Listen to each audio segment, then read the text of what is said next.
Welcome to Survival of a Nation, exploring Israel through the lens of the Six-Day War, lesson 5. Lesson 3. Where East met West, the chosen city of Jerusalem. Today we're going to learn all about the city of Jerusalem. As a reminder, this class is, although it's a standalone course, but it's also in preparation for our community trip. If anybody would like to join us, registration is still open until September 1st. So we have exactly 1 month till registration closes. For the JLI Israel experience, we are already 6 people. If you'd like to join our group, we are growing. I know a lot of you have been interested in it, and that's March 21st through 29th. It's a 5-star experience. You're looking at about $5,000 out of pocket and about 10 days total, including travel time. Please let me know, and we'll make it happen. So, can we arrange for a time to meet? Absolutely. Let's do that. Talk to you. Let's do that, Marilyn. Please text me right after the class. We'll make that happen. Absolutely. Okay. So, Jerusalem, the city of Jerusalem. I have to say I feel much more at home in this class because when it comes to history, it's not, I don't know, my mind is not wired that way, history and that kind of thing. So I've been learning a lot over teaching this course, the historical parts. Obviously the Torah parts I'm familiar with, but today is going to be a lot about the spirituality of the land of Israel and particularly how that ties into Jerusalem, etc. But that being said, we'll start with a little bit of the history. Jerusalem has been at the center of our religion, the center of our culture, the center of who we are as a people for thousands of years. As we mentioned in previous classes, we pray towards Jerusalem 3 times a day. And back in the day, the Holy Temple that stood in Jerusalem served as the epicenter for Judaism around the world. So 3 times yearly, Jews would make pilgrimage to the Holy Temple. They would bring sacrifices, etc. So the 2 temples, kind of that era, from let's say King David until the destruction of the Second Temple, was about a millennia, about 1,000 years. 410 years the First Temple, 420 years the Second Temple, about 70, 80 years in between. Sometime beforehand with King David, before the temple was built. So that's about 1,000 years of Jewish occupation, I guess, living there. With the destruction of the first and then the second Beit HaMikdash, right? So by the Babylonians and then the Romans. By the Babylonians and then the Romans. So now started a whole who rules over the city of Jerusalem. This does not mean that there were not Jews living there, which we'll talk about in just a moment. By the way, some of these things you can find inside your book. There is we're on page 92, but we're going to talk about that graph shortly. But somewhere else in the book, there is a good graph of kind of who lived there at what time. So immediately after the Second Temple was destroyed by the Romans. The Roman Empire was, at least in that area, taken over by the Persian Empire, otherwise known as the Persian Byzantines, the Christian Byzantines, Muslim rulers. That's kind of post-Second Temple era. Eventually, that leads to the Ottoman Empire, right? Which is kind of like the next big building block in history if you're going through Jerusalem and whose hands it was in. The Ottoman Empire was from 1570 to 1970. And after that came the British Mandate, which we've spoken about a lot before. And they were the ones who kind of led up to the War of Independence or the Arab-Israeli War of 1948. At that time, there was, of course, the Arab-Israeli War. Before then, there were Jews living in the old city of Jerusalem. Now, it's important to understand that all of that time, Jews did not have access, for the most part, to the Holy Temple, Temple Mount, etc. They were not allowed there. There were periods when they were allowed there for only on Tisha B'Av, which, by the way, is why a lot of people say that the Western Wall started to be called the Wailing Wall, because if Jews would only come there on Tisha B'Av, which is the day that we mourn the destruction of the temple, obviously there was a lot of crying going on. So it was like kind of the wall that Jews would come to cry. Now, in 1948, you were not allowed to go to the wall or the mount. We were not allowed to go to the wall by whichever forces were governing it at that time. From the 19th century,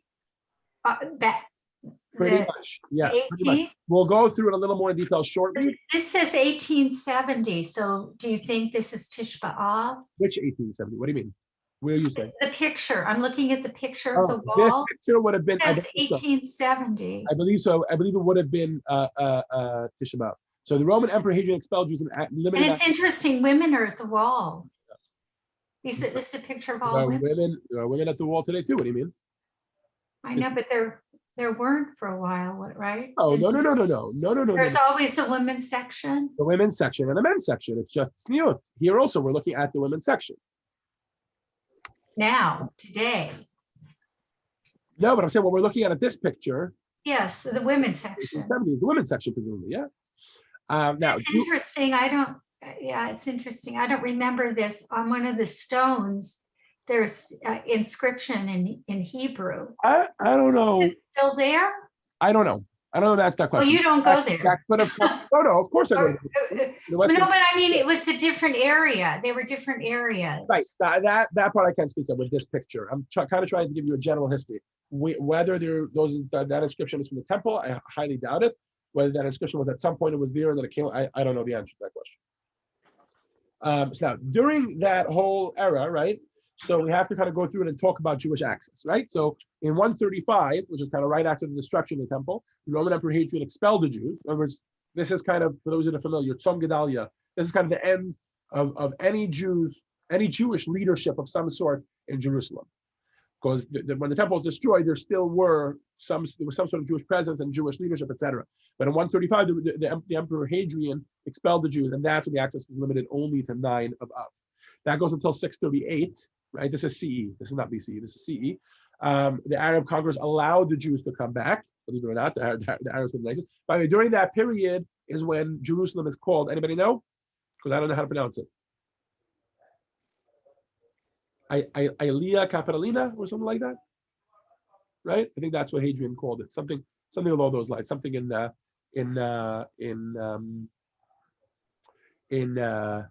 Latin. By the way, 135 is also kind of like the end of the Bar Kokhba revolt. So I guess they were like they're like, oh, if we leave the Jews in charge too much, then at least we'll revolt because they want their Jerusalem back, etc.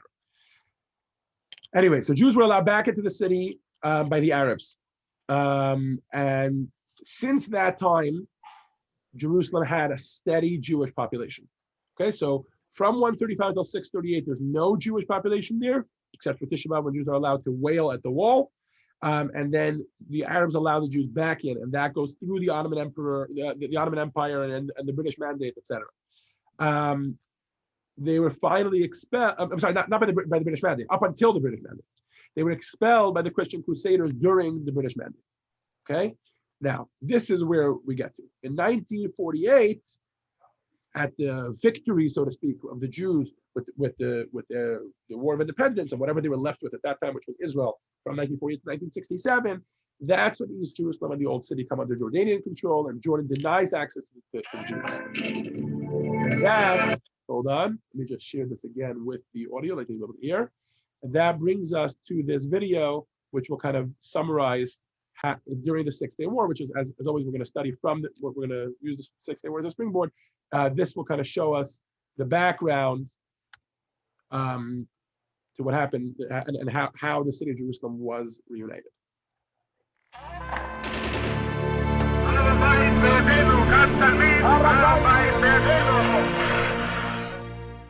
By the way, as an aside, during this video, and you'll hear it when I'll explain it, we're also going to get the explanation behind the intro to every single video in this course, which you may have just heard, right? Harabayit Biyadenu, which we'll talk about in just a moment. From the dawn of civilization, armies arrived from the ends of the earth to lock swords over Jerusalem, the city that King David chose some 3,000 years ago as the capital of his ancient Israelite kingdom. 2 subsequent Jerusalem temples served the Jewish nation for most of a millennia from atop the Temple Mount. Their former site remains Judaism's holiest location until today. In the course of the 1948 Israeli War of Independence, the Jordanians occupied East Jerusalem, capturing the Old City and the Temple Mount, and expelling its Jewish inhabitants. A 1949 armistice agreement left this territory in Jordanian hands. But in violation of its agreements, Jordan denied Jews entry to the city and its holy sites. Jordan systematically desecrated and destroyed 58 synagogues, ancient Jewish religious sites, tens of thousands of graves on the Mount of Olives cemetery that had served the Jewish nation for 2,500 years. For 19 years, the ancient capital lay divided between Jordan and Israel, with 7 miles of urban border separating East and West Jerusalem. When war erupted between Egypt and Israel at 7:14 on the morning of June 5, 1967, Israel lacked the manpower and resources to fight on more than one front simultaneously. It concentrated its forces on the Egyptian front, leaving a single brigade to face Jordan. Israel hoped that Jordan would stay out of the fray. We appealed to King Hussein and to other neighbors to stay their hand, and Israel would do likewise. But Jordan had already mobilized 11 brigades on Israel's borders. It had invited Iraq's forces to join an attack on Israel, and it had signed a defense pact that placed its army under Egyptian command to better coordinate an Arab-Israeli war. At 9 a.m., at Egypt's urging, King Hussein ordered the indiscriminate shelling of Jewish Jerusalem and other targets. His planes bombed Israeli airfields. Israel bit its lip, hoping that Jordan was making a formal gesture of solidarity with Egypt, and that the eastern border would soon fall silent. But by 12:30 p.m., Jordan's offensive morphed from a rumble into a roar. Jordanian troops moved into southern Jerusalem's no man's land and stormed Government House, the UN compound strategic to control of the city's south. Seeing her eastern border catch fire, Israel sent her wings ahead of her claws, first responding to Jordan from the skies. Jordan's airfields and air force were rapidly obliterated. Meanwhile, Israel scrambled to muster an infantry brigade from the north and to divert a paratrooper brigade from the Egyptian front. Israel did not intend to capture the Old City, and certainly not the West Bank. Its stated goal was to secure key roads to Jerusalem, strategic ridges and fortified positions that encircled the city, and to create buffer zones for the future safety of Jerusalem and its environs. Israel also planned to liberate the route to the Mount Scopus demilitarized enclave that included the Hadassah Hospital and Hebrew University buildings. Mount Scopus was located in Jordanian-held territory, but in violation of the armistice. Jordan had severely restricted Israeli access for close to 20 years, rendering the area unusable. In the afternoon of June 5th, Israel launched a surprise assault on Government House. It captured the compound within 25 minutes of fierce fighting, then moved swiftly to take the nearby Nakhnit and Pa'amon strongholds, so that Israel could take control of the road from Jerusalem to Bethlehem. By 8 p.m., these missions were complete. Meanwhile, an Israeli armored brigade stormed the Tel El-Ful ridge that rises some 2,800 feet above sea level. The ridge was key to controlling the Jerusalem-Ramallah route. Fierce battles raged through the night, but by 9:15 a.m. on June 6th, Tel El-Ful fell to Israel. Early in the morning of June 6th, Israel fought one of its bloodiest battles at Ammunition Hill, a fortification that controlled the road to Mount Scopus. At 3:30 a.m., the battle began. Paratroopers advanced, exposed, without air or artillery cover due to the proximity to residential buildings. Barbed wire, minefields, stone-lined trenches, and cement bunkers formed an impermeable nightmare. Every few meters, Jordanian bunkers spewed relentless fire, often requiring hand-to-hand combat to subdue. Eventually, with all their officers dead, individual soldiers led the battle on their own initiative. As the sun rose some 3 hours later, Ammunition Hill fell as silent as a graveyard. 36 Israeli paratroopers had lost their lives, and today, Ammunition Hill serves as a memorial to their sacrifice. Israel was now free to approach Mount Scopus. At 9:30 a.m. on June 6th, Israeli forces approached the enclave and fought a second bitter battle to capture Mivtar Hill. They accomplished their mission, but 34 soldiers fell this time. along with scores of injured. Down south, Israel made its way to Jordanian Jerusalem's Abu Tar neighborhood. They arrived at noon and fought a lengthy battle against 5 fortified Jordanian positions. By 6 p.m., the IDF had completed their immediate mission. All roads to Jerusalem had been secured, and all enemy strongholds in the immediate area had been captured. The Jordanian forces in the Old City were isolated. At 7:45 a.m. on June 7th, the third day of the war, the IDF High Command issued a surprising order: capture the Old City of Jerusalem. 2 battalions attacked the high ground, overlooking the city from the Jordanian side of the Mount Scopus demilitarized zone, while a 3rd battalion headed for the Old City itself. At 9:45 a.m., Colonel Mota Gore breached Lion's Gate, and at 10 a.m., his voice crackled through the army radio, shouting ecstatic words that still ring in Israel's memory.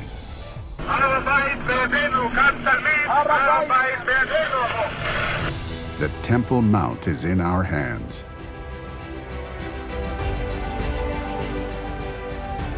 Minutes later, IDF Chief Rabbi Shlomo Goren arrived to recite the poignant Shehecheyanu blessing and to sound the shofar, as emotional paratroopers wept and smiled at the ancient stones of the newly liberated wall. The iconic images of that moment have become symbols of Jewish survival and of the nation's inextinguishable bond with the sacred city. A 2nd Brigade entered the city south through the Ashpot Gate to flush out pockets of resistance. At 11 a.m., the Jordanian governor signed surrender papers, and the city elders surrendered at 11:15 a.m. By 1 p.m., the Old City was under Israel's control.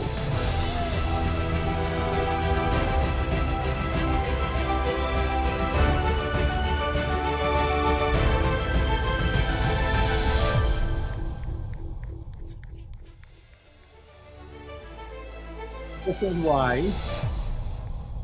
Sorry, let's let the credits roll. And this is why, ever since that day, Jews have been flocking to the Western Wall, right, from all over the world, as we know. But I want you to understand that for thousands of years, it was either inaccessible or not under Jewish rule, or was dangerous to go to, etc., etc. Which is why we get text 1, which is Isaiah about the walls of Jerusalem. Lon, can we ask you to get us started? Oh, Jerusalem. Unmute myself there. Hold on. Ron. We have a Lon and a Ron. Lon, I asked for you. Oh, Lon with an L. Okay, here we go. Here's the one with the L. Ron, here's Yeah. the one with the R. Stand by.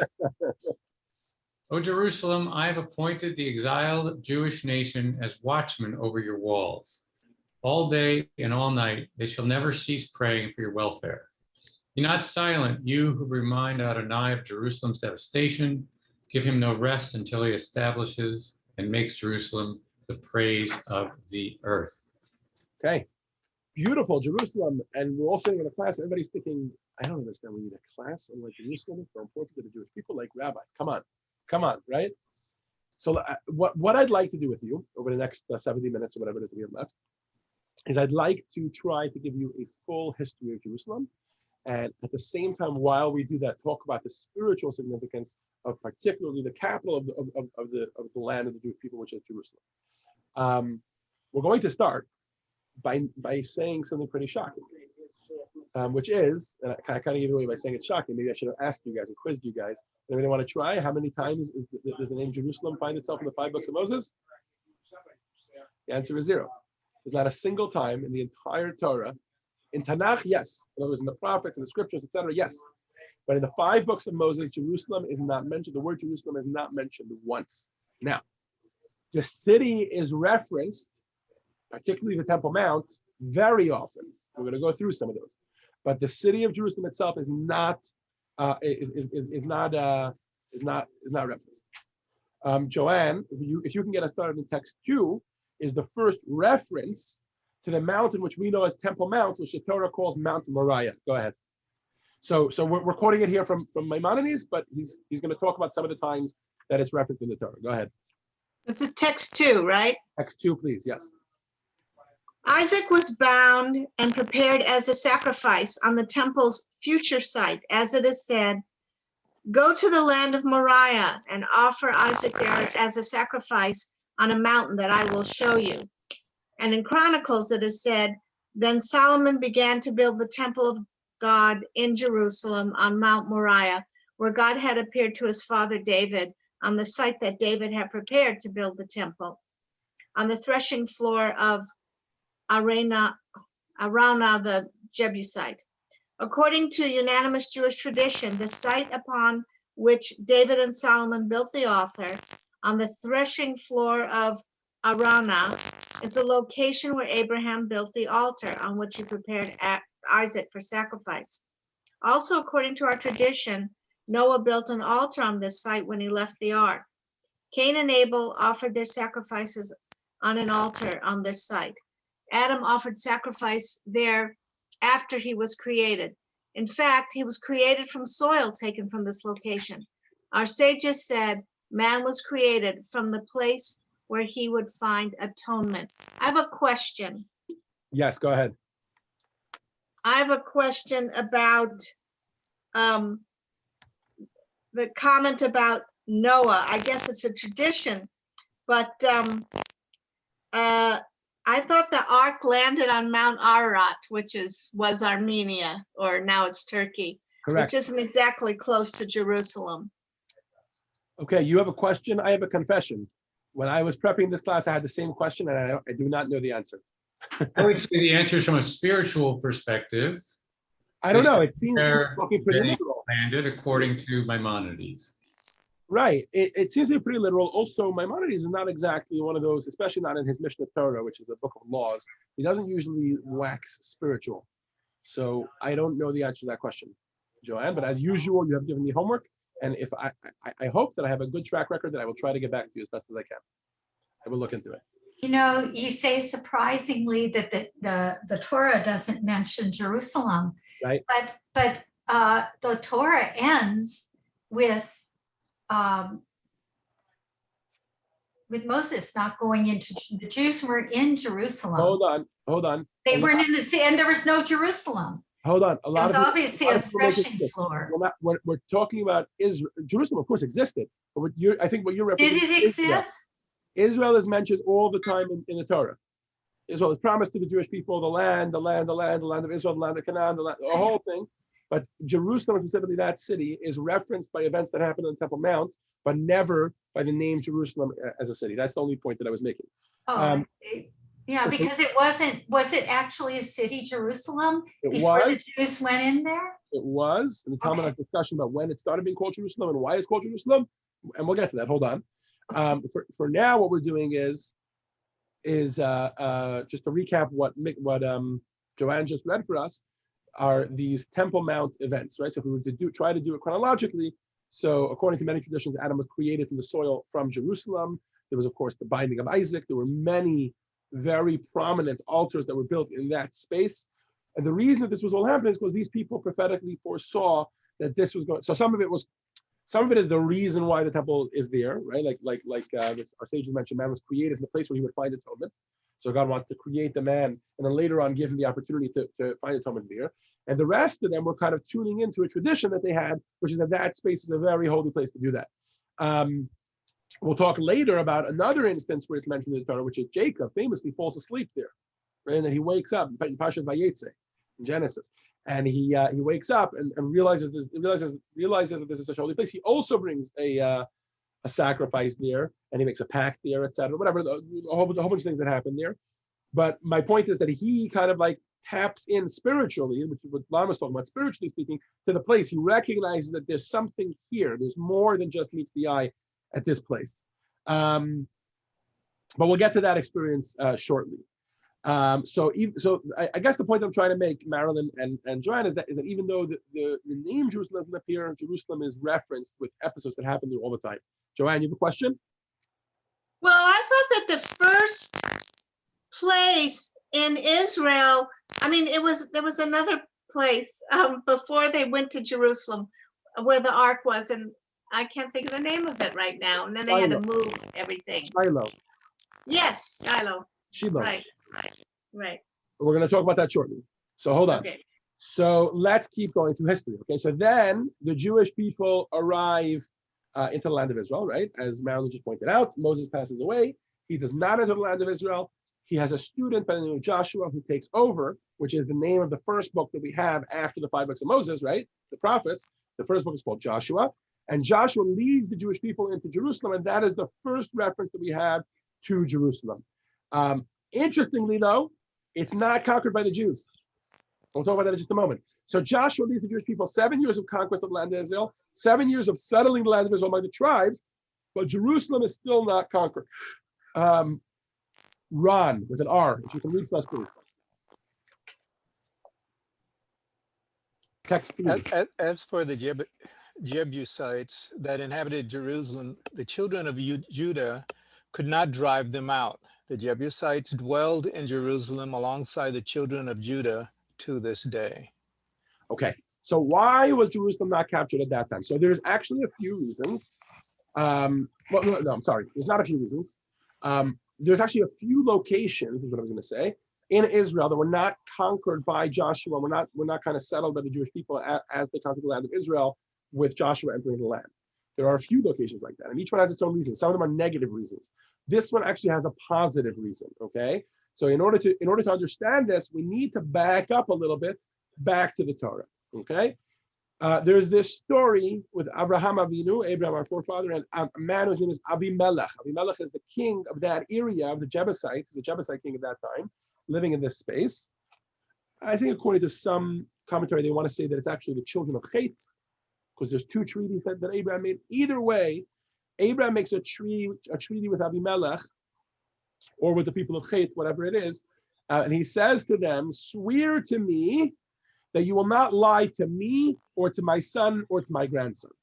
Okay, so for 3 generations, you won't kind of take issue with us.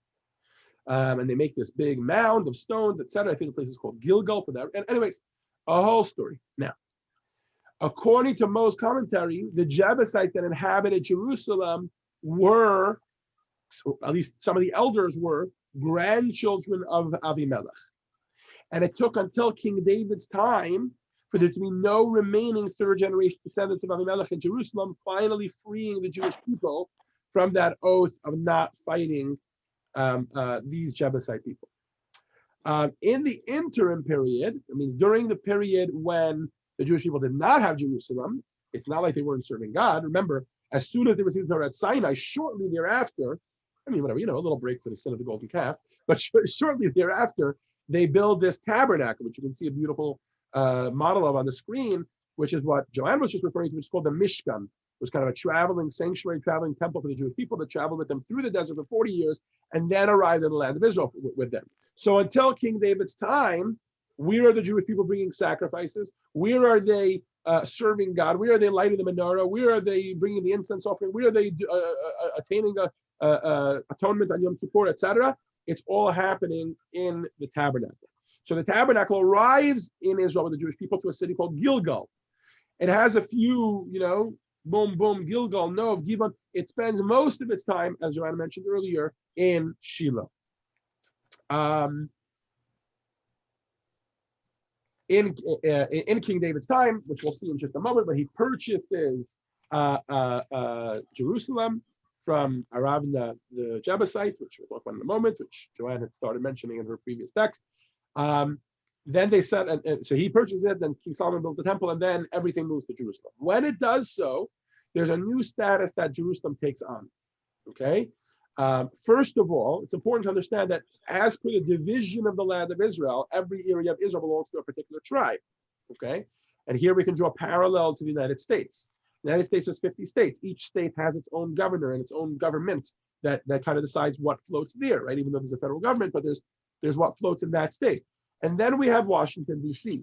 Washington, D.C., we call it the District of Columbia, right, is not necessarily in any of the 50 states because it's kind of owned by all the 50 states together. It's where the federal government sits, and it's governed by that body. Similarly, Jerusalem, even though it does sit on the border right there of the the tribes of Benjamin and Judah. Oh, here's the names of the location that the tabernacle was.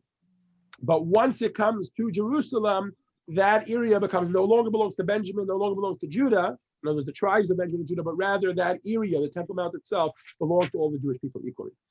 And an interesting law, which I want to point out to show the difference, because look, the tabernacle is traveling around. Why can't we say it comes to Jerusalem? Like, why is Jerusalem so different? Like, it comes to Jerusalem and then it never leaves. Like, why can't we build a tabernacle in New York now? Okay, it has to be the land of Israel. All right, I get it. So let's say, I don't know, maybe Eilat, Haifa or something, a nice port city with a view of the ocean and a view of the sea. So no, once the tabernacle was disbanded and the Temple Mount became the location, everything stayed there. As we'll see in text 4, there are some very interesting laws when it comes to Jerusalem as opposed to all of these other places. Marilyn, if I can ask you to read for us, please, text 4 on page 96. Okay. Until Jerusalem was chosen, it was permissible to erect altars anywhere in the land of Israel. Ever since Jerusalem was chosen, it is unacceptable to erect an altar elsewhere, as the verse says. Take heed not to offer your burnt offerings anywhere you please. Offer them only in the place that God will choose. So once the temple was built in Jerusalem, you could not bring a sacrifice anywhere else. This is very interesting because you must imagine for yourself the shift in cultural and whatever religious psyche that people had. They used to be happy with God, want to bring an offering of thanksgiving. They survived some sort of harrowing experience. They would erect an altar wherever they were, and then bring a sacrifice. And all of that really halted with the construction of the Temple of Jerusalem. Now, this is one of the main laws that brings out the difference. You see that the presence of God is kind of really cementing itself in that city, which is going to start to make Jerusalem take on a whole new meaning. But there's actually a lot of laws that went together with that. First of all, when the Jews were in Shiloh, sure, Jews would come, but the real pilgrimages would happen 3 times a year to Jerusalem. There were actually certain foods, believe it or not, holy foods, that Jews would keep all year, and they would wait until whatever time it was during the year, one of those 3 times, Passover, Shavuot, and Sukkot, that they would take that food up with them because it was only able to be eaten in, believe it or not, the city of Jerusalem. So, for instance, Meiser Sheni, which these are agricultural laws, right? So as many of you are familiar, the agricultural cycle, the religious agricultural cycle in Israel worked on a 7-year cycle, culminating with the Shemitah, the sabbatical year, etc. And there were different years when different tithing was done. So either it would go to the poor people, it would go to the Levites. There was also something called Meiser Sheni, which was a second tithe. And basically in the 1st, 2nd, 4th, and 5th years of that cycle, you would have to separate from your produce something which had to be taken to Jerusalem where the owner himself would be able to consume it. So it didn't need to go to poor people. The owner himself was able to eat it, but the beginning, in other words, the first crops that he had to be eaten in Jerusalem because they were holy.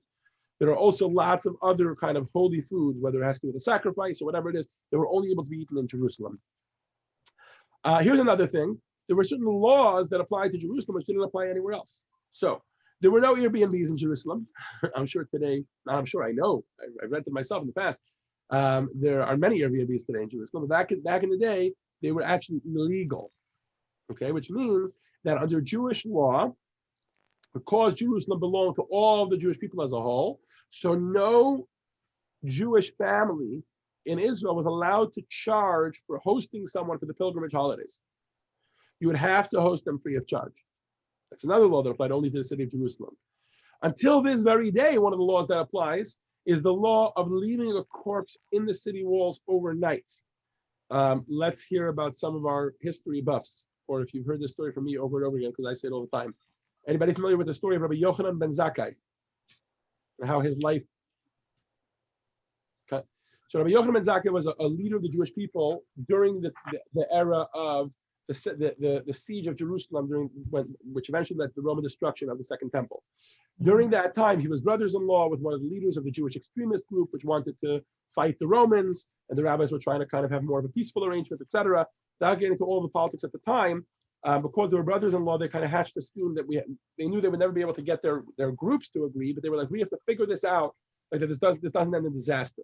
One of the things that they figured out was a way to sneak Rabbi Yochanan ben Zakkai out of the city to negotiate with the Romans, and he actually negotiates some amazing things with the Jewish people, which actually we can probably credit Jewish survival till today with that.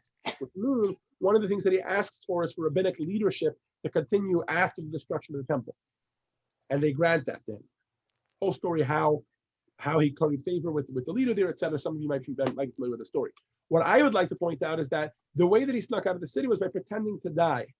So he had his students kind of carry him out, etc., and sneak him past the guards, etc. Why, if somebody died, did that mean that they would go outside of the city? This is the answer. Because there's a law, there's a tradition, I don't know if it's a law, but there's a tradition that we don't leave a corpse in the city of Jerusalem overnight, ever.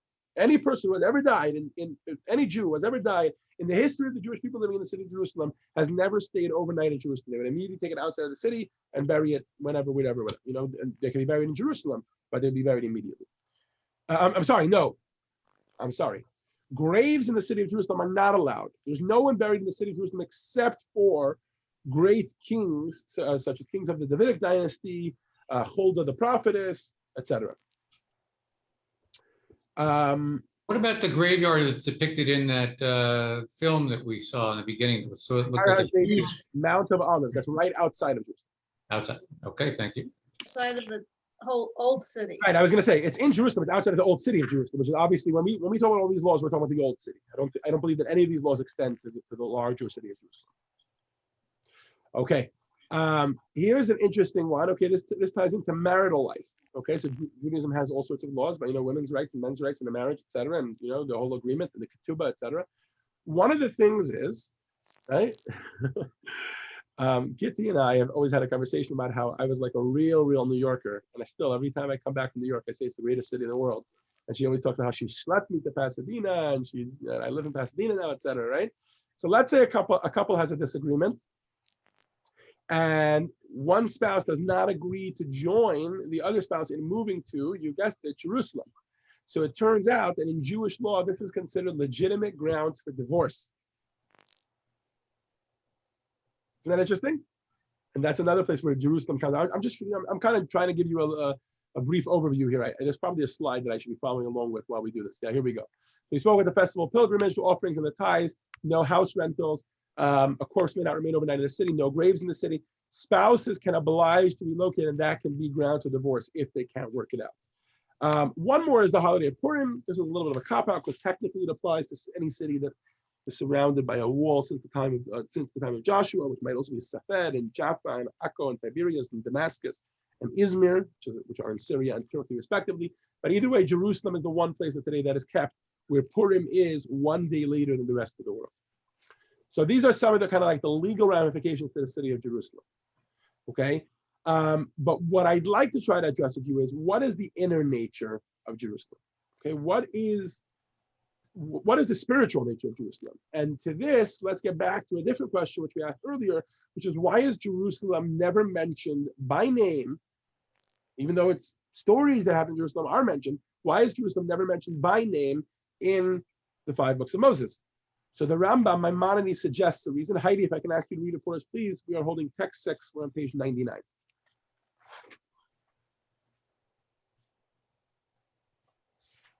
Heidi, you're muted. I'm sorry. It always has to happen at least once in each class. Yeah. Sorry about that.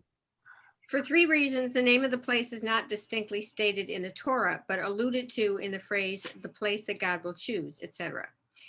First, if the nations had learned that in the view of the Torah, this place was the center of the universe, they would have occupied it and ferociously battled to retain it. Second, those who were then in possession of the city might have, in spite, destroyed and ruined it to the best of their capability before the Jews took hold of it. And third, and most importantly, every one of the 12 tribes would have desired to have this place in its borders and under its control. This would have led to rivalry and discord, such as was caused by Korach's desire for the priesthood. Therefore, it was commanded that the temple should not be built before the appointment of a king who would make all the decisions and thus minimize the discord. Okay, one more. So Maimonides gives us 3 reasons why the name Jerusalem, thank you, Heidi, is not mentioned in the 5 books of Moses. Number 1 is that it would cause world wars to revolve around that city, which, as we see, they did anyways, right? But perhaps if it was mentioned in the 5 books of Moses, it would have been even more intense.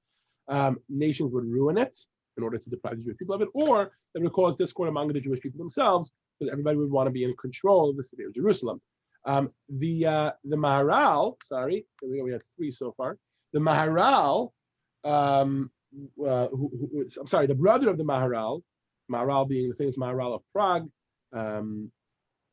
famous Kabbalist, etc. Anyways, but his brother, which is text 7, mentions one other reason. Maraika, can I ask you to read for us, please? I don't know if you're here with us. Text 7. I don't have a book. Oh, you don't? I thought I mailed one to your house. No, I don't have. Okay, we'll have to get onto that. Maraika is in Switzerland, so we'll have to get onto that. Okay, so then Lon, we're back up to you if you can, please. Text 7. Text 7. The Torah does not mention the name of the city of Jerusalem. Rather, the city is referred to ambiguously as the place that God will choose. Because we serve and pray to him in all his places, and everywhere we do so, it is the place that God will choose. So this is another powerful reason. He says, listen, Jerusalem is not only a physical space. Yes, there has to be a physical space, as we mentioned earlier. There has to be a place where, it's a physical manifestation of God in this world, and that's the whole purpose of the Torah, is to imbue the world with godliness, etc. But Jerusalem can also be a spiritual place, which means that we can each have a Jerusalem inside our own heart, right? There's a beautiful, beautiful song, and I'll send it on the follow-up email because you have it on YouTube by Avraham Fried. It's called Yerushalayim Shebalev, right? So everybody knows Yerushalayim Shel Zahav, right? It's a beautiful song about Jerusalem. Yerushalayim Shebalev is a much more modern song, maybe 15 years old, less, probably 10 years old. And he basically talked about how all roads lead to Jerusalem, etc. And then he talks about the Jerusalem that each of us has inside our own heart. Anyways, in other words, there's a spiritual Jerusalem, and we don't want to limit. He's saying the reason why Jerusalem is not mentioned in the 5 books of Moses is because we don't want to limit it only to the physical space. Of course, the physical space has its prominence, but actually God is everywhere.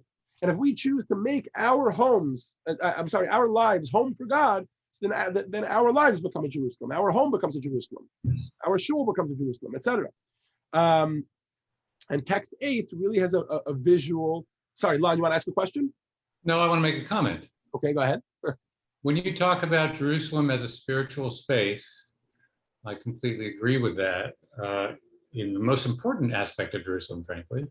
And I also would say that in line with that, as not mentioned in any of these, my perspective is that I don't think that Jerusalem is mentioned because the Israelites have not come out of the desert during the time of the 5 books of Moses. It's only once they've left the desert, the next generation even, not the generation that died off in the desert, where they were ready to rise to this level of spirituality and be in a place, Jerusalem.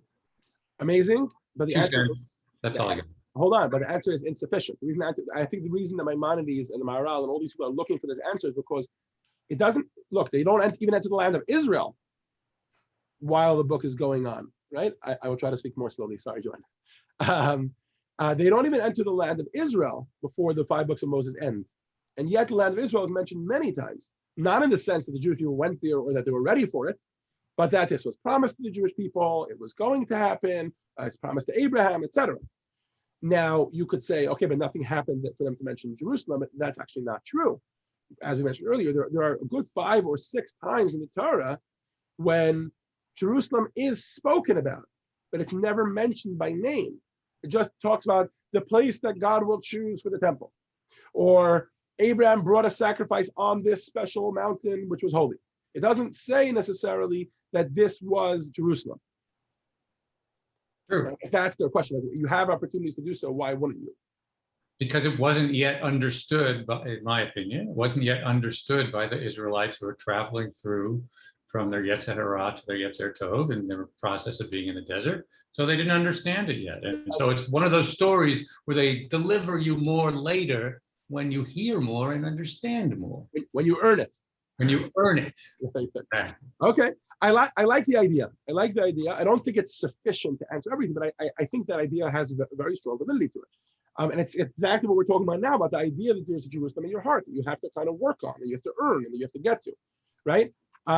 Text 8, the Medrash gives a very powerful visualization for this, and Ron with an R, if I can ask you to read for us, please. Just as the navel is located in the center of the human being, so too the land of Israel is the center of the world, as the verse states, dwelling on the navel of the earth. The land of Israel sits at the center of the world, and Jerusalem sits at the center of the land of Israel. Ron, what's wrong with this statement in the Medrash? What's wrong with it? Uh-huh. He's like, Well, I "Well, never thought that. I like, never. why did I assume the Medrash is wrong? You're asking me to prove the Medrash wrong. Like, why are you doing that? Come Yeah, on, that's why. let's think. Let's think. Ron, let me ask you a trick question. What is the center of the surface of a sphere? The center of the surface of a sphere. There is no center. Thank you, Joanne. There is no center to the surface of a Yeah. sphere. You can have the center of a sphere on the inside, Right. but if you're trying to find the center of a surface of a sphere, if it's a basketball, then you have one. It's where they fill up the air. You know, they always have like a little, right? But the globe, the Earth, does not have a center to the surface of a sphere. So what exactly is the Medrash talking about? Clearly, the purpose, and this is what most of the commentary agree on, is that clearly what the Medrash is trying to show us is that, and by the way, just to put that out there, Judaism was never a flat earther society. We never believed in a flat earth. If you go back in commentary way before Galileo, etc., we always believed that the earth was round, was a sphere. So what is, if there's no centers, then why is the Medrash saying that like a navel, the land of Israel sits in the center of the world and Jerusalem sits in the center of the land of Israel? What's going on here? So most commentary agree to some version of what the Maharal said, which is that we're not talking here about a physical center. We're talking here about a meeting point between transcendence and the world, between soul and body, if you will, right? Where heaven and earth meet. And that's where Jerusalem is kind of the center of the world.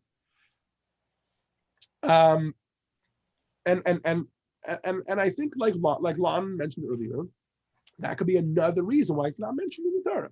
In other words, why limit it to a physical location, or why name it a certain something when it's really something that each person reaches at their own level, right? That there's a spiritual Jerusalem inside themselves. I forget the exact details of the story where someone asked one of the Chabad Rebbes, I think it was the previous Chabad Rebbe, not our Rebbe, but his father-in-law, Rabbi Yosef Yitzchak Schneerson. Maybe he wanted to move to the land of Israel, but it wasn't practical, or his wife didn't want, or whatever it was. And the Rebbe introduced him to a concept in Yiddish called Machda Eretz Yisrael. He says, why can't you make Israel in your own home? Not that should replace it or suffice or whatever, but there should be such a concept in your life. So many people spend their whole life wanting to go to Israel, but they never think to make their own lives in Israel. Oh, I'm going to go to Israel, and then somehow I'm going to be spiritual there, and I'm going to connect with God there. I'm going to go to the Western Wall, and somehow my whole life is going to turn around. You got to work on it here, right? One of the most powerful lines I ever heard from someone about our own spiritual journey is that regret doesn't lead to change. Change leads to regret. In other words, you have to start off by making a change in your life. Then you'll be able to experience all sorts of other things, whatever it is, including regret, which you'll regret negative things. When you change who you are as a person, then all sorts of other things begin to click, right? So sometimes it's important to make Israel here in our own lives, and only then go travel to the land of Israel. And if you're joining us on our trip, you have 6 months to do that. So let's get to work. and thus we'll conclude our conversation about the spirituality of Jerusalem. But let's talk about the Temple Mount specifically, okay? So on page 9, we have an accounting from the book of Samuel, which is basically King David figuring out where he's going to put the Holy Temple. All right. So if you're not familiar with the history of King David a little bit, hold on. I just want to make sure. I'm sure we're behind a little bit here on the slides. Right. So Jerusalem is a meeting point between heaven and earth. All right. That was the point we were making. Now, King David rules Israel or rules the Jewish people for 40 years. Okay. Now, for the first 7 years, it's only over the tribe of Yehuda. This has a lot to do with the fact that there was kind of like a contesting, right? You might be familiar with King David and Saul, right? King David and King Saul, and how King Saul was kind of not so happy that he was going to be taken, etc. So King Saul had a son whose name I think was Ishbosheth, I think was his name.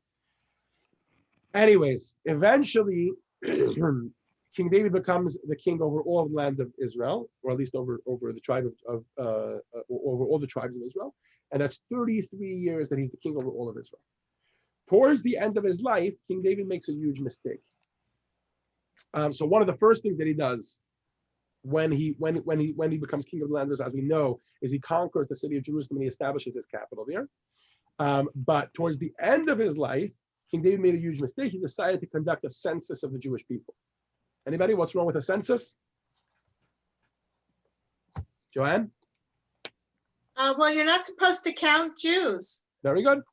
You're just not supposed to, and it runs the risk of having a plague or some Very other good. horrible disaster. Particularly is connected to a plague. So this is why the first time that God teaches Moses how to count the Jewish people, he teaches them to count them with the half shekel, right? Don't count the exact Jews, count with the half shekel. And this is why till today, when Jews are in a room and they're counting 10 people for a minyan, they'll use a verse that has 10 words and try to say the whole verse. And when you realize you can't get to the end, then you know you don't have a minyan, that kind of thing.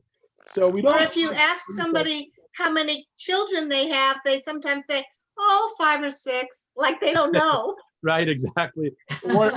Or they'll say Kanai Nahara at the end, right? In other words, which is the same concept that the evil eye shouldn't come on, etc. Because there's this tradition that if we count Jews directly, it will lead to a plague. At the end of King David's life, after this census that he conducts, it does indeed lead to a plague. I don't know what type of plague. I don't know if it was COVID or if it was way worse, or who knows. I don't know if they had masks and lockdowns and quarantine, rules, but there was some sort of plague. And I'm a rabbi. I've been saying the word plague for all my life, and all of a sudden it has like a whole new meaning. It's like very relatable. Anyways, so that's precisely what happens. There's a plague that happens, and many Jews, thousands of Jews, in fact, die. King David was extremely remorseful, and he pleads with God for clemency. And God dispatches a prophet by the name of Gad. Okay, not Gad El Maleh, the famous Jewish comedian, but Gad Hanavi, God the prophet. And that's where text 9 brings us. Marilyn, if you can read for us, please. The prophet Gad came that day to David and said to him, go and build an altar to God on the threshing floor of Araunah the Jebusite. David went as God had commanded through Gad. Yeah, you have to be careful. There's God and there's Gad. Yeah, Gad. I correct him. What is God? God, like God, and the prophet. And Gad. Yeah. Araunah looked out and he saw the king and his servants approaching. Araunah went out, prostrated himself before the king and said, why has my lord the king come to his servant? David responded, I have come to purchase the threshing floor from you, to build an altar to God, so that the plague will cease from the people. Araunah said to David, let my lord the king take the threshing floor and use it as an altar and offer to God that which is pleasing in his eyes. See, you can take the oxen for burnt offerings and the threshing tools and the wooden tools of the oxen for wood. All this Araunah, the chieftain of the Jebusites, wished to give to King David. Araunah said to the king, may your God accept your sacrifice. No, David said to Araunah, I insist on paying for it. I will not offer to my God offerings for which I did not pay. So David brought the threshing floor and the oxen for 50 silver shekels. He built there an altar and offered various offerings to God. God accepted the offerings, and the plague upon Israel came to an end. And this is the story, thank you, Marilyn, of how Jerusalem comes into Jewish hands. Right now, there's a couple of interesting things here. Okay, number one is the 50 shekel amount. Okay, actually, the amount was 600 shekel. This story is told twice. It's told here in Samuel. We won't read the second one, but the second one is in I forgot what it's called in English, in Chronicles, right? When it's repeated, the story is repeated, and the number there is 600 shekel. And the commentary explained that he actually took 50 shekel from each tribe. Okay, there's a lot of interesting things going on here. So first of all, when he makes sure to purchase it, he makes sure to purchase it for the full amount, even though he's being offered it for free, etc. He doesn't want this to be able to be contested at any later time for anybody, some great grandson of Harabna the Jebusite, to come and say, this is really my land and my grandfather gave it to you and and I want it back now. He doesn't want any of this funny business. Yeah. Make sure to pay full price for it, number one. Number two, he makes sure to take money from all of the Jewish people. So it should be a collective purchase by all the Jewish people at once, right? Now, here's another very interesting element, which is, let's ask a question. King David conquered the land of Jerusalem. He already has his capital established here. Why does Aravna still live there? Aravna is a Jebusite, right? This is not after Joshua when the Jebusites still lived there because of some pact that they had with Avimelech, right? And it was only a couple generations. No, this is many generations later. This is already after King Saul. It's already after all the prophets, all the judges, right? This is hundreds of years later. Text 10 of the Minchat Chinuch explains. Heidi, if we can ask you to read, please. Text 10, the scriptures relate that King David purchased the site of the temple from Araunah the Jebusite. It is clear that this location was not taken earlier from Araunah, possibly because he had accepted the peace overture of King David. There's a deeper reason why the site was not previously taken from Araunah. It appears that it was God's will that the holy site where the divine presence was destined to reside for all eternity should not be taken by force, even permissible force. So, moreover, King David did not want to accept the site as a gift. Rather, he insisted on paying full market value, and he wanted that all of Israel should thereby have a portion in the holiest of all sites. So why so what the Minchas Chinuch is explaining, for those of you that are not familiar with the Minchas Chinuch, the Chinuch is one of the counters of the mitzvot, and he kind of gives an origin story or more of a rationale to each of the mitzvot, etc. So this is when he's talking about the Temple Mount. The reason why the Temple Mount was not acquired at the time that Jerusalem was conquered is because the temple is supposed to be a temple of peace. It's not supposed to be a place that's full of bloodshed, etc. Right? And therefore it cannot be acquired by force. Another point is that it's supposed to be a temple of unity. It's not supposed to be something that's contested at any point. It should be something that can't be King David's tribe. Maybe later will say, oh, it really belongs to the Davidic dynasty, right? Some of you are familiar with the fact that the Rebbe fought a very spiritual court case, which he won in 1947 or 48 over his books, over the library. And that was essentially the conversation they were having.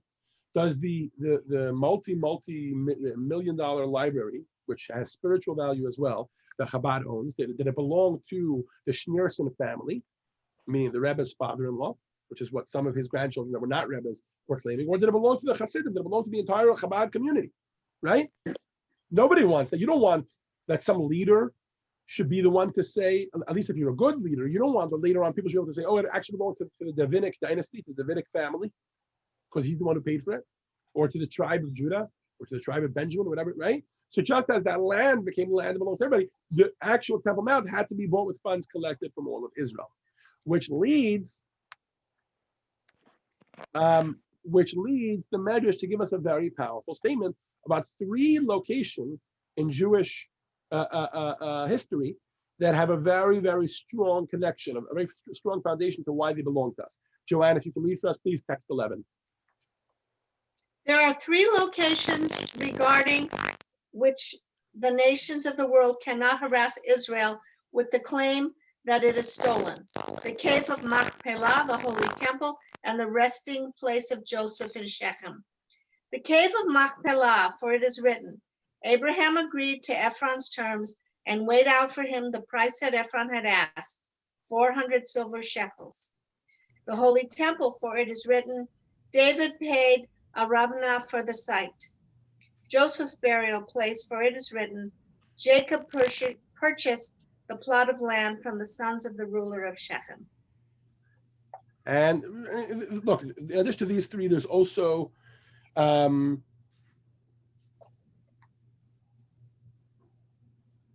I'm sorry. In addition to these 3, there are other important Jewish sites, but these are the 3 that literally can never be contested. Interestingly enough, out of these 3, 2 out of the 3 were captured during the 6-Day War, when the old city of Jerusalem and Hebron were liberated or were reunited, etc. And so these three locations, the cave of Machpelah, of course, where all of our ancestors are buried: Abraham, Yitzchak, and Yaakov, Adam, and their respective spouses. The Temple Mount, of course, and Joseph's burial place. Each of these locations has a very strong Jewish claim to it. Okay, but now on to the story of Yaakov Avinu, right? Jacob, our forefather. Hold on a second. Yeah. So famously, King David would not live to see the building of the temple that he had purchased. Hashem tells him through Nasan Hanavi, or Nathan the prophet, that he cannot be the one to build the temple because David stood for war, not just with a slingshot, but ever since then, he was the one who literally made sure the entire Israel belonged to the Jewish people, which meant that he had blood on his hands.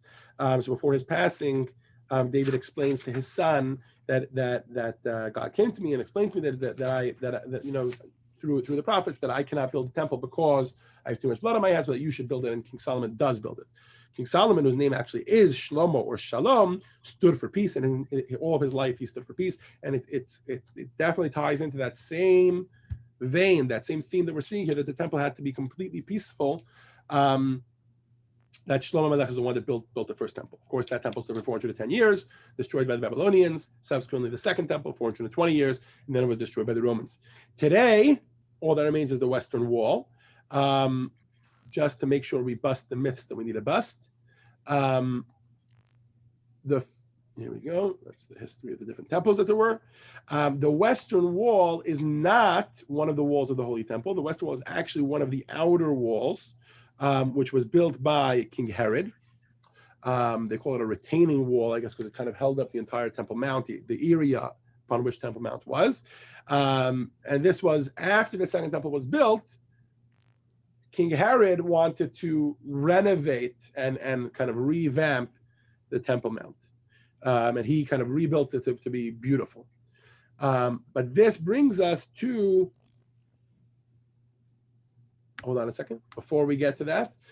So text 12 actually talks about the Western Wall. It's from the Medrash, and it's also mentioned in our prayers.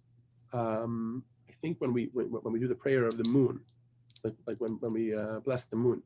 Maraika, can you read for us, please, text 12? I don't have a book. Oh, I'm sorry. I made a mistake the first time. So, Lan, we're back to you. Text 12, please. Behold, he stands beyond our wall. Song of Songs 2.9. This refers to the western wall of the Holy Temple, which God swore would never be destroyed. Okay.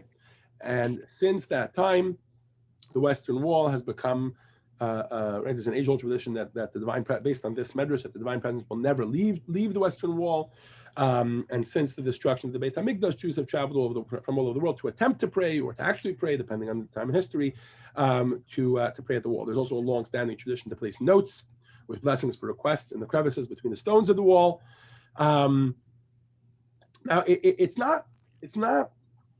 You know, the Western Wall today, when you come there, you notice it's just basically one big synagogue, right? With an outdoor open-air synagogue. It's a men's section, a women's section, and people wear kippahs and talits, and it's not just because it's a holy place. That's because people are praying there. And that's not just because, it was a holy place, therefore Jews decided to pray there. That's actually because there's a reason why the Temple Mount becomes synonymous with prayer. And this ties back to the story of Jacob. Ron, with an R, if I can ask you to read for us, please, text 13. Jacob awoke in great fright and said, God's house is in this place. As it is written, Jacob was afraid and said, how awesome is this place? This is none other than the house of God, and this is the gate of heaven. From here we learn that all who pray in this place, in Jerusalem, it is as if they pray before God's throne. The entryway to heaven is there, and the door is open for prayers to be heard, as it says, this is the gate of heaven. So this is the story of Jacob that we mentioned, we referenced earlier from Genesis. And this is Jacob is on his way to Haran, and he stops off at the Temple Mount, and he falls asleep. And when he falls asleep, he has this dream. And in the dream, he sees a ladder, which its feet are placed on the ground. V'rosho magia shamayma, and its head goes all the way up to heaven. And many commentary explain that this is actually the best metaphor that we have for prayer. Right? Prayer is us connecting to heaven, and there's kind of this ladder which prayer kind of ascends as you go along. As you pray, you're kind of going through different steps where you're getting closer and closer to God. And depending on how deep of a meditation, how deep your connection with God, that's how high on the ladder you're kind of climbing. If you think about it, prayer itself has different iterations, I guess, is what I'm trying to say. We're on a very basic level. Prayer is praying for your needs, right? If you pray and someone is not well, or you're down on your luck and you need some more, mazel in your business, you pray to God for those things that you need. That is a perfectly reasonable and normal prayer. You're connecting to God, you're showing your vulnerability to God, etc. But it's a very, very simplistic level of it. On a higher level, you might be praying for your spiritual needs. On an even deeper level, prayer is a time to visit and strengthen and express our relationship with God. Right? So it's not even necessarily asking for needs, or even spiritual needs, right? I need meaning in my life or something like that, or emotional needs. But it could be actually a moment that when we try to transcend ourselves. I would call each of these rungs of the ladder. In other words, different levels of prayer that we can go through. And this is all symbolized in a dream, which is the spiritual energy that Jacob experiences at the Temple Mount.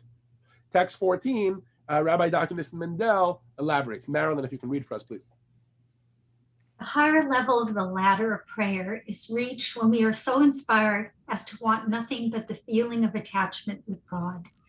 On this level, tefillah is related to the verb used in Messianic Hebrew, tofel, to attach or join or bind together as two pieces of a broken vessel are pieced together to make it whole again.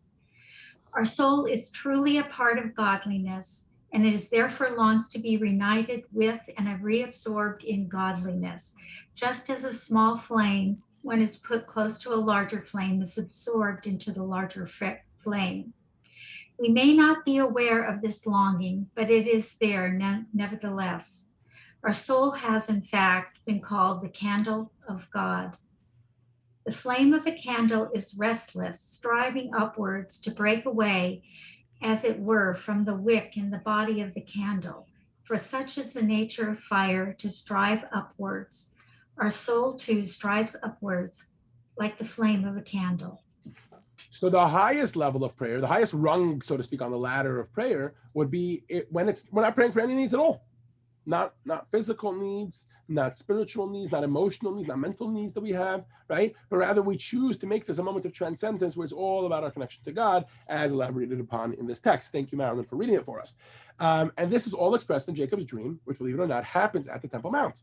And that's because this becomes, as Jacob famously states when he wakes up, he says, V'zeh shar hashamayim. He says, how can I have fallen asleep here and there's holiness here and I didn't know? Right? He says, this is the gateway to heaven. And this is why Jews, when they come to the Western Wall, or if you know someone at the Western Wall and you have a need that you want prayed for, we say, please pray for me at the wall. Put in a note for me at the wall. That's where this comes from, because the spiritual identity of the wall is God's presence never leaving there, and therefore the most direct way that we can pray to God. Okay. I should mention, by the way, that if you've never been to Israel, or if you've been and you haven't taken some of these tours, I'm just going to do a short plug here for the trip that we're doing. In JLI's upcoming trip, there's a few things that you get to do, which is, if you've never done it, this is amazing, to take the tours of the tunnels, the archaeological tunnels beneath the Western Wall Plaza and right there in that area. You really get to see kind of the Western Wall and how it was a retaining wall and how it's holding up the Temple Mount, etc. There's some amazing pieces there. You really get a full picture of how that ties into. We're also going to be doing actually the entire group together, which means it'll probably be about 700 people. We're going to be doing a Friday night service at the temple. They kind of like secure a whole section of the Western Wall Plaza, and 700 people pray Kabbalat Shabbat on Friday evening, which is a beautiful, beautiful experience. The beautiful cantor, etc. Anyways, so it's just a little plug. If you haven't been there and you haven't prayed there, this is an amazing, amazing experience, and I really hope you'll join us in March. On that note, let's talk a little bit about the Holy Temple. Right, so the Holy Temple was there. What was the Holy Temple? How did it work? So probably the best way to start is to introduce the idea that God's presence finally arrived in Jerusalem and arrived at the Holy Temple. And the Medrash in text 15, Heidi, if you can read for us, please, elaborates on what happened when they established the temple in Jerusalem. Before the Holy Temple was chosen, all of Jerusalem was suitable to host the divine presence. Once the Holy Temple was chosen, the rest of Jerusalem became ineligible to host the divine presence. As it is said, "For God has chosen Zion. This is my resting place for all eternity." Okay, now the temple was, we'll talk a little more about it and what the layout was. And again, when we go to Israel, we're going to be visiting the Temple Institute, which has like a mock-up of the entire temple. You can really get a full visual image of what it looked like. This is based on Maimonides and others who really get into it. But suffice to say that in the center of the Holy Temple, there was the Holy of Holies, right? And the Holy of Holies was kind of like the holiest place where God's presence was. Famously, the holiest place in the world, that only the holiest person in the world, the Kohen Gadol, would be able to enter on the holiest day of the year, which was Yom Kippur.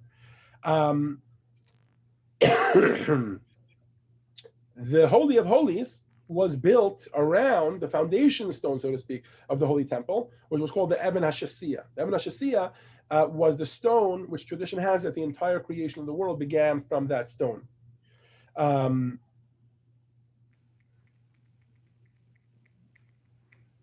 people say that anyway, that's where the Ark of the Covenant was put.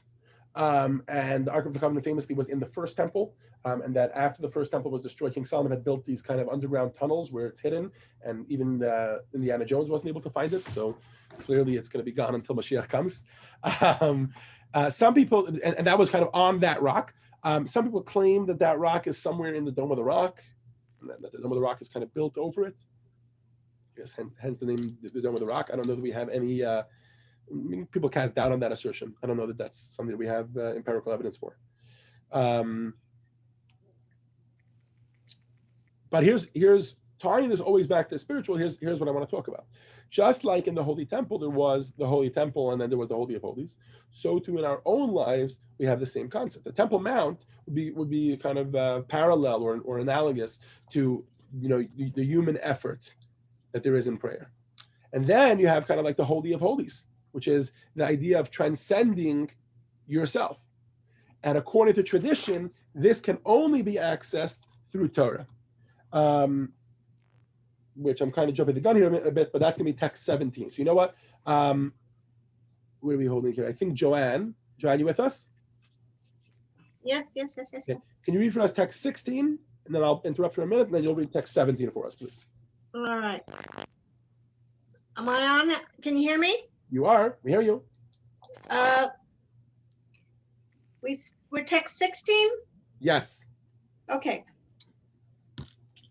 In the first temple, the ark and the tablets were housed in the Holy of Holies chamber.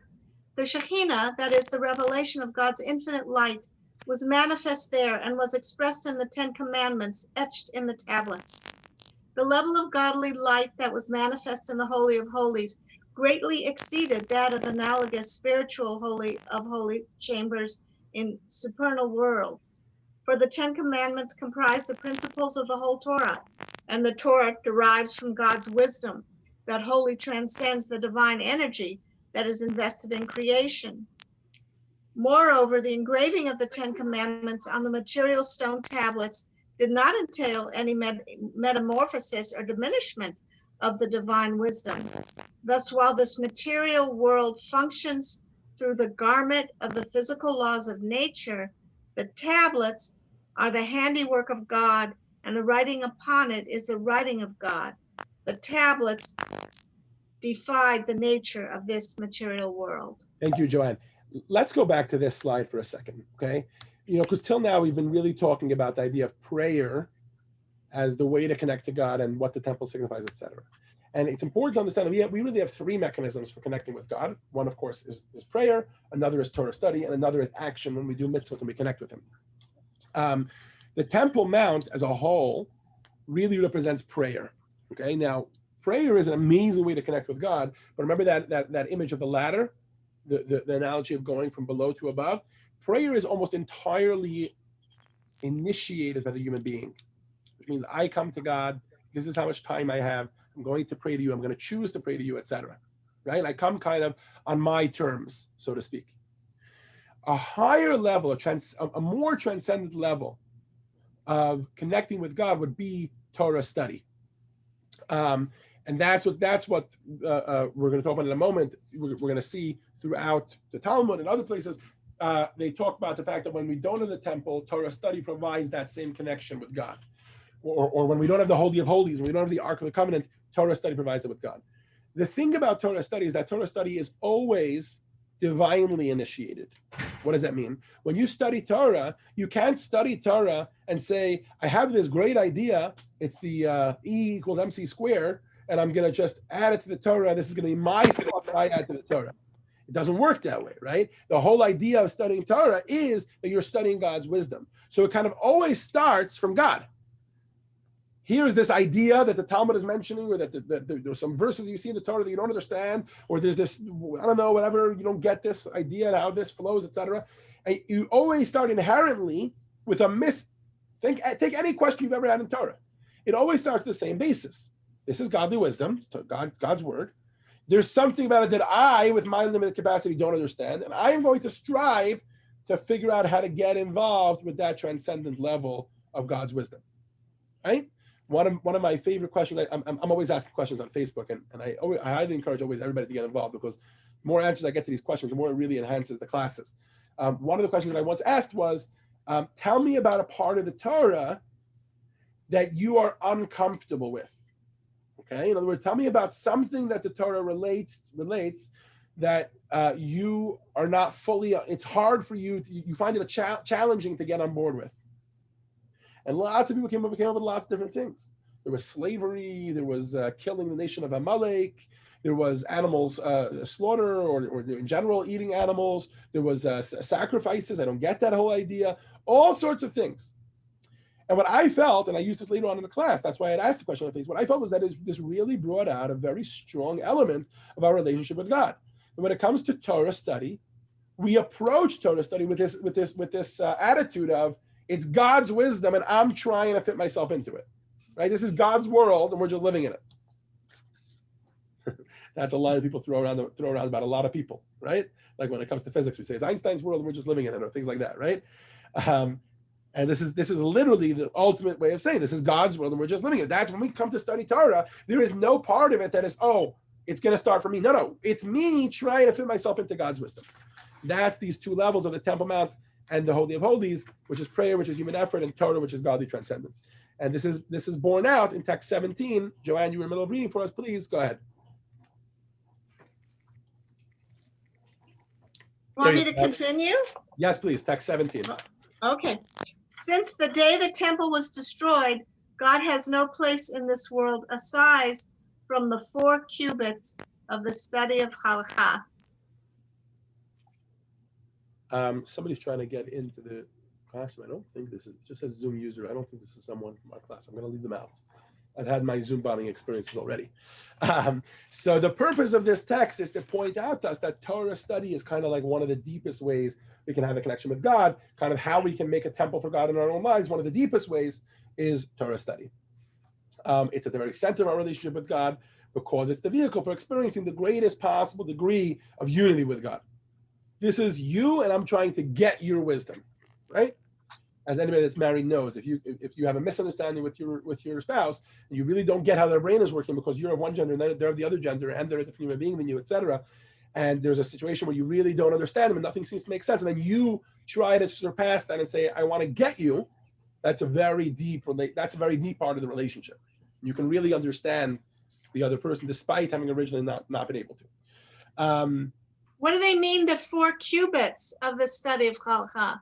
So, that's space or something? So that in order to understand that, you really have to know a little bit of, have studied a little bit of Talmud. In Talmud in general, the idea of a space of 4 cubits is kind of considered your personal space. Oh, okay. So, okay. I'll buy that. No, I don't know how to explain. Even today, Talmudic scholars will use that with each other. They'll like just in regular speak, like you'll talk about somebody and you say how he can't stand the other guy. One of the expressions in Yiddish is "Er kann nicht stehen in sein Daled Ames." He can't even stand within his 4 cubits. You know, like that's like. Okay. So in general, in the Talmud, that's but I'm sorry, I should have clarified that. I shouldn't assume fine. somebody here study Talmud. So that's kind of the explanation there. So really, this is the end of our journey from Jerusalem to the city at the center of the world, right, which is the city at the center of the world, to the Holy Temple on the Temple Mount, to the temple itself, and then into the Holy of Holies, etc. We eventually encounter the learning of a law in Torah, which is kind of like one of the deepest ways we can connect with God. However, even though we spoke a lot about the spiritual entity of the Beit HaMikdash and the Holy Temple in Jerusalem and Holy of Holies and all that sort of thing, I want to just end off the class with text 18, which I'm not even sure we were holding here anymore, so Lan, we'll be back to you. Text 18, which reminds us that even though we have this spiritual idea of the temple, and you might be very on board with that, and you might be thinking of canceling your trip to Israel, and Mashiach will come with all the miracles that there will be, and it'll be like, hey, time to go to Israel. You'll be like, no, thank you. I built myself a Jerusalem here. It's important to remember that the physical Jerusalem has a very special place that nothing else can replace, and text 18 really will bring that home for us. Go ahead. God has said, I will return to Zion and I will dwell in the midst of Jerusalem. Old men and women shall once again sit in the streets of Jerusalem, each with their staff in hand because of old age. The streets of the city shall be filled with boys and girls playing there. Another beautiful, beautiful song from a man named Mordechai Ben David. He's an amazing singer, and he also has a song, Oh, Yeshbu. There will come a time when we will be able to sit, old men and women, once again sit in the streets of Jerusalem. The city will be filled with the boys and the girls playing there, maybe speedily in our days. Amen. I'll try to link that song as well in the email. Please turn your attention to the video screens for a summary of today's lesson, and then we will say goodbye. Oh, hold on. Lesson 3, where East meets West. 1. King David captured Jerusalem and made it the capital of Israel. Ever since, Jerusalem is the spiritual center of the universe and the permanent abode of the divine presence. 2. Although some of the pivotal events described in the 5 books of Moses occurred in Jerusalem, the name Jerusalem does not appear in these books. Instead, the Torah makes reference to the place that God will choose. One of the reasons for this omission is that Jerusalem represents a spiritual center that is accessible to anyone, regardless of physical location. 3. Jerusalem is the meeting point between heaven and earth, where our physical existence fuses with our spiritual purpose and mission. It is the place that God will choose that is at the center of our being. 4. The Temple Mount is located on the site of a threshing floor that King David purchased. David bought rather than conquered the land, for the temple is a symbol of peace. David bought it with funds collected from all of Israel, for the temple is a symbol of Jewish unity. 5. Due to ritual purity concerns, certain areas of the Temple Mount may not be accessed today. 6. The Western Wall is part of the retaining wall that enclosed the Temple Mount built by King Herod during the Second Temple era. According to the Midrash, God vowed that this wall would never be destroyed, and that the divine presence would be forever present there. 7. Prayers recited at the Western Wall are especially effective because the Temple Mount is the gateway to heaven for all prayers. Prayer represents our relationship with God, which resides at the center of both the physical and spiritual Jerusalem. 8. The Holy Temple, at the center of Jerusalem and the Temple Mount, represents our relationship with God that transcends the limitation inherent in human effort, symbolized by prayer. Today, Torah study is the vehicle for experiencing this degree of unity with God. Next week, in the course of the 6-day war, in addition to East Jerusalem, Israel conquered the Sinai, Judea and Samaria, and the Golan Heights. Israel immediately offered to return much of the newly acquired territories in exchange for peace, but the Arabs rejected the offer. Next week, we will discuss the Torah's approach to land for peace and the two-state solution. Is there a way to trade land for lasting and sustainable peace?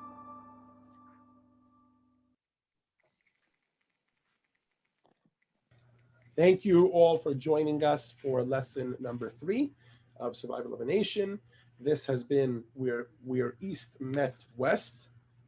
And please join us next week for lesson 4, which is Occupied with Peace. Thank you.